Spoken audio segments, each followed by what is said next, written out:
Hello friends and welcome to Sapi's kitchen.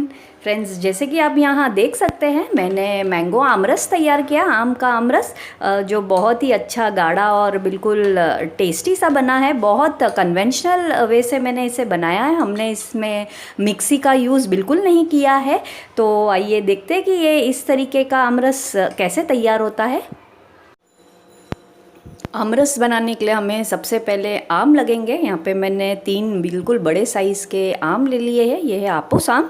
इसे आप अच्छे से धो लीजिए क्योंकि इसमें पेस्टिसाइड्स होता है, तो इसको वॉश करना बहुत ज़रूरी है। धोने के बाद इसे अच्छे से आप पोंछ लीजिए। यहाँ पे आप देख सकते हैं मैंने 5 से 6 इलायची है, इसे कूट लिया है। 1 कटोरी शक्कर ली है। इस शक्कर को हम एडजस्ट कर सकते हैं। अगर आप कम शक्कर पसंद करते हैं तो इससे कम डाल सकते हैं या इससे ज़्यादा भी डाल सकते हैं। फिलहाल यहाँ मैंने 1 ग्लास दूध लिया है, इसे भी हम एडजस्ट करके डालेंगे। तो आइए देखते हैं हमारा आमरस किस तरीके से तैयार होता है। हमें हमारा ये जो आम है इसे पहले सॉफ्ट करना है। आप ये प्रोसेस देख लीजिए। सॉफ्ट करने का ये बहुत ही इम्पॉर्टेंट प्रोसेस है। आप इस तरीके से यहाँ पे एक फिंगर रख लीजिए, इस तरीके से आम को पकड़ लीजिए और इसे ऐसे दबाते जाइए ताकि ये सारा जो पल्प है अंदर वो बिल्कुल सॉफ्ट पड़ जाए। इस तरीके से आप अंगूठे की मदद से घुमाते जाइए।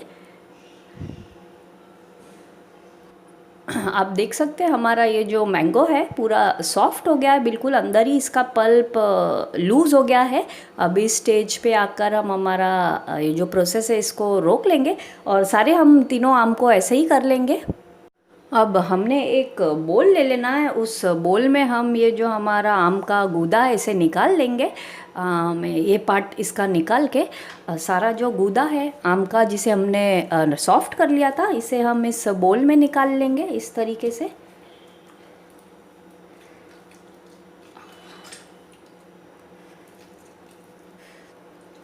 आप अपना ये जो आम का छिलका है इसे उल्टा कर लीजिए और इसका अच्छे से जो पल्प है यानी कि गूदा है पूरा अच्छे से निकाल लीजिए।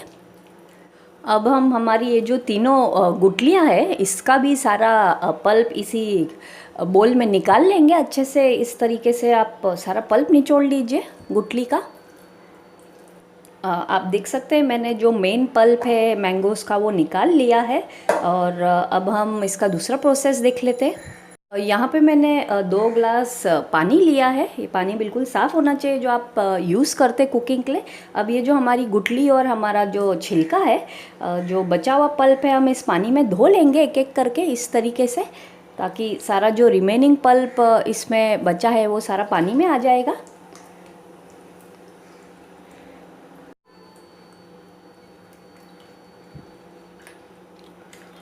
ये देखिए इस पानी में हमने हमारा सारा तीनों गुठली और आम के छिलके को अच्छे से निचोड़ के निकाल लिया था। अब इस पानी को हम जो मेन पल्प है उसमें मिक्स कर देंगे।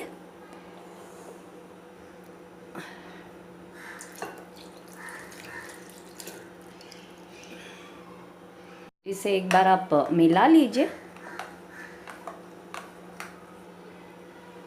अब हम इसमें हमारी ये जो इलायची है, 5-6 इलायची जिसे मैंने कूट लिया था वो डाल देंगे। यहाँ पे मेरे पास 1 कटोरी शक्कर है। शक्कर आप कम ज़्यादा कर सकते हैं। और ये जो मेरे पास दूध है 1 गिलास, इसे हम पहले थोड़ा डालेंगे। दूध आप ध्यान दीजिए कभी भी गर्म ना डालें। यहाँ मैंने 1 गिलास दूध डाल दिया है और अब ये सारा कुछ हम अच्छे से फेंट लेंगे। विस्कर की मदद से हमें इसे अच्छे से फेंट लेना है। कम से कम आप 5 मिनट इसे अच्छे से फेंट लीजिए ताकि सारा जो शक्कर है वो अच्छे से मिल जाए। हमारे यहाँ शक्कर थोड़ी ज़्यादा खाते हैं, इसके लिए मैंने थोड़ा सा आधे से थोड़ा कम शक्कर और ले लिया है। और इसे फिर से हम फेंट लेंगे इस तरीके से जब तक कि शक्कर सारी घुल नहीं जाती है। देखिए हमारा बहुत ही टेस्टी सा आमरस बन के तैयार हो गया है। आपने देखा इसमें मैंने मिक्सी का बिल्कुल यूज़ नहीं किया है। पुराने ज़माने में हम जब छोटे हुआ करते तो हमारे घर में इसी तरीके से बना करता था आमरस। और इसमें जो रेशे और छोटे छोटे टुकड़े आम के हैं वो आमरस को एक बहुत ही ऑथेंटिक टेस्ट दे देता है। तो आपने देखा ही है कितना सिंपल है बनाना। इसे आप पूड़ी के साथ एंजॉय कीजिए, कोई भी सब्ज़ी बना लीजिए इसके साथ, बहुत ही बेहतरीन लगता है। इसे ज़रूर बनाइएगा, सबको खिलाइएगा। And thank you so much for watching my video.